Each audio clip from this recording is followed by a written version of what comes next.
भारत कृषि प्रधान देश है और किसानों की लगातार समस्या उठाने के लिए किसान संगठन भी तमाम प्रयास करते रहते हैं। सरकार भी अपने हिसाब से तमाम सरकारी योजनाओं को लागू करती है, लेकिन उन सरकारी योजनाओं का लाभ किसान को सीधे तौर पर किस तरीके से मिलता है, उस पर बात करने के लिए हमारे साथ में भारतीय किसान यूनियन अवध गुट के सीतापुर जिला प्रवक्ता श्री भूपेंद्र सिंह तोमर जी हैं। इनसे हम बात करते हैं। भूपेंद्र जी, आपको क्या लगता है कि जो वर्तमान समय में उत्तर प्रदेश की सरकार फिर जो है योगी 2.0 सरकार की पुनरावृत्ति हुई है और लगातार सरकार पिछले 5 साल भी काम की, इस लगभग 3-4 महीने इस दूसरे कार्यकाल के भी हो गए हैं।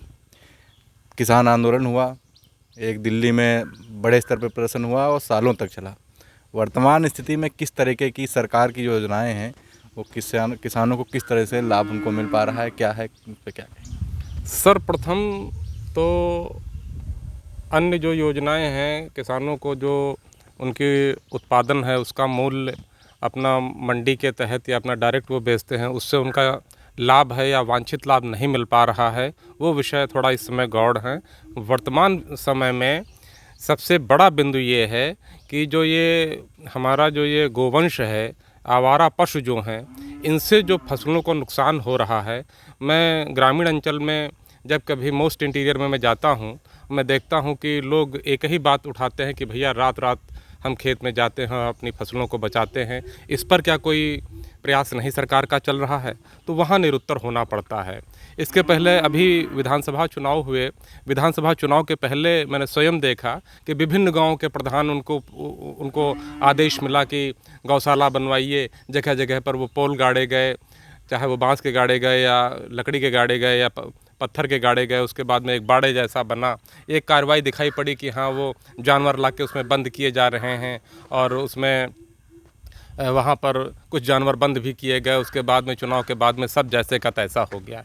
अच्छा, अभी मैं चुनाव के टाइम में जब मैं गांव में कवरेज कर रहा था इलेक्शन के पहले, तो जैसा कि आपने बताया सबसे बड़ी समस्या निराश्रित गोवंशों की थी। जी जी। किसान दिन भर बाहर काम करता था या खेतों में काम करता था और रात में फिर जो है उसको जा करके खेतों में बचाना पड़ता था ताकि उसकी फसल बची रहे। ये समस्या एक बहुत बड़ी थी। किसानों ने शायद जो है विपक्ष ने भी इसको बड़े व्यापक स्तर पर उठाया इस मुद्दे को, और चुनाव प्रचार के दौरान प्रधानमंत्री मोदी ने स्वयं कहा था कि इलेक्शन के बाद में सबसे पहले निराश्रित गौवंशों का प्रबंध किया जाएगा।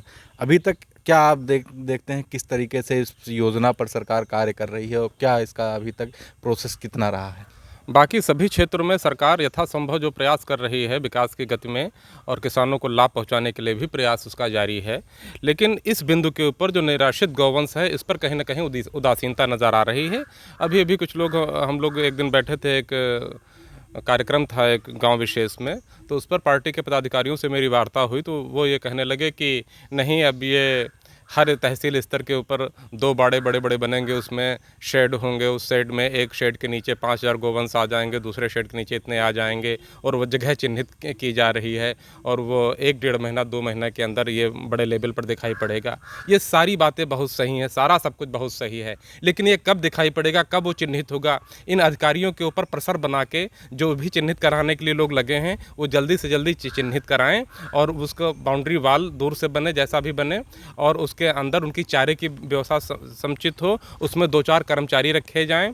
और ये जो लोग दूध दुहने के बाद में गौ माता को अपनी माता कहने वाले लोग जो उसको दुहने के बाद में जो छोड़ देते हैं, मेरा सरकार से निवेदन ये है, जो सरकार में बैठे हुए, जो शासन में बैठे हुए लोग हैं, प्रशासन में बैठे हुए लोग हैं, वो भी उसको दुहने के बाद में जो छोड़ देते हैं, उनके ऊपर दंडात्मक कार्रवाई सुनिश्चित की जाए। उसमें ये न देखा जाए कि आने वाले दिनों में जब कोई चुनाव होगा तो इनका हमको लाभ मिलेगा नहीं मिलेगा, कुछ कड़े एक्शन लेने पड़ेंगे।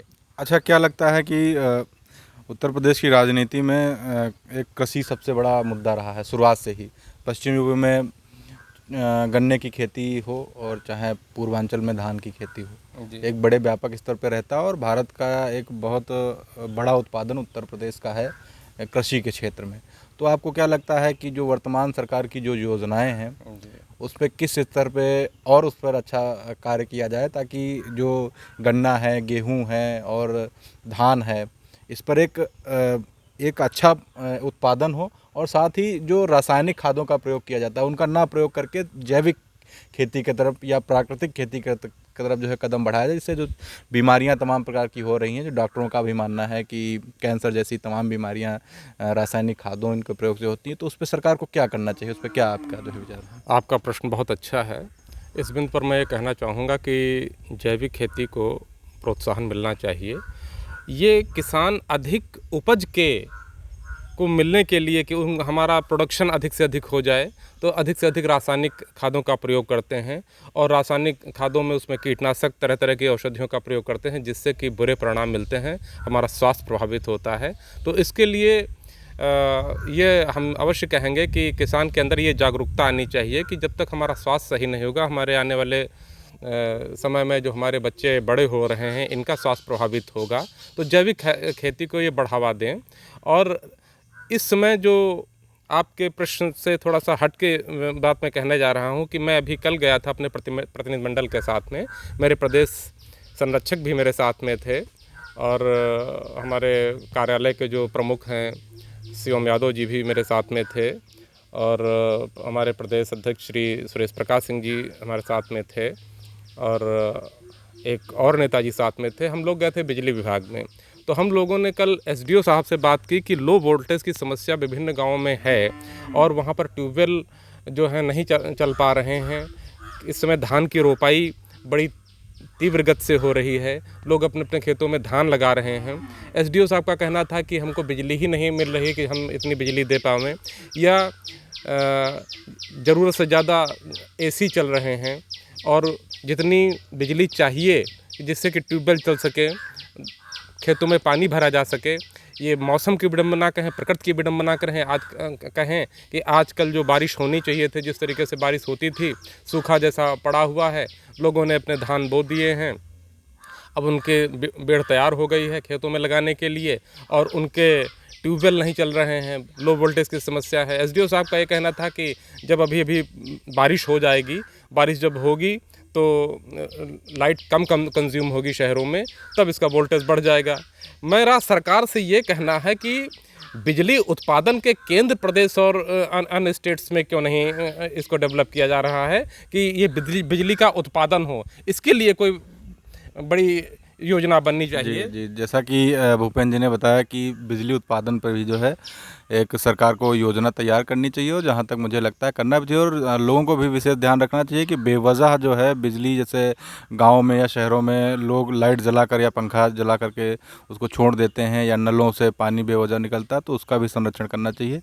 सरकार के साथ में हम लोग भी अपने दायित्वों को समझें। आप सभी का बहुत बहुत धन्यवाद।